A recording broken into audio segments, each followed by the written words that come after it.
ख्वाजा बाकी बिल्लाह रहमतुल्लाह अलैह सिलसिला ए चिश्तिया के बुजुर्ग वली थे। आपकी मज़ार मुबारक दिल्ली में सदर बाजार के करीब स्थित है। ख्वाजा साहब अपनी हयात के दौर में अक्सर अपनी खानकाह से बाहर नहीं निकला करते थे। ज्यादातर वक़्त इबादत और खामोशी में गुजारते थे। एक दिन शाम के वक़्त खानकाह में दो मेहमान आ पहुंचे।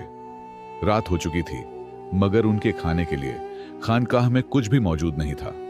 खानकाह के सामने वाली सड़क पर रोज एक आदमी ठेले पर पांव, वटाटा वड़ा और दूसरी खाने की चीजें बेचा करता था। मेहमानों की खिदमत के लिए कुछ इंतजाम तलाश करने के इरादे से उस रात ख्वाजा साहब खानकाह से बाहर निकले।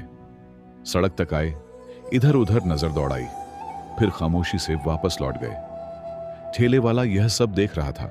उसने सोचा, बाबा तो आम तौर पर बाहर नहीं निकलते, जरूर आज किसी जरूरत से बाहर आए होंगे। यह सोचकर उसने ठेले पर बचा हुआ सारा खाना कागज में लपेटा और ख्वाजा बाकी बिल्लाह रहमतुल्लाह अलैह की खानकाह पहुंच गया। सलाम अर्ज किया और सारा खाना बाबा के सामने रख दिया। यह देखकर ख्वाजा साहब बेहद खुश हुए।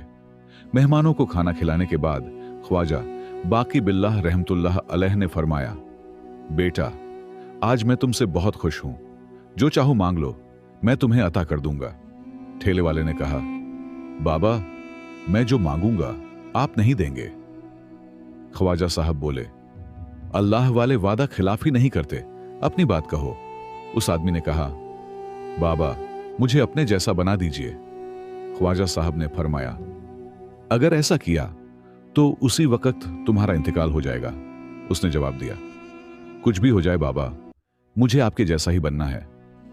ख्वाजा बाकी बिल्लाह रहमतुल्लाह अलैह खड़े हुए, उस आदमी को उठाकर अपने सीने से लगा लिया।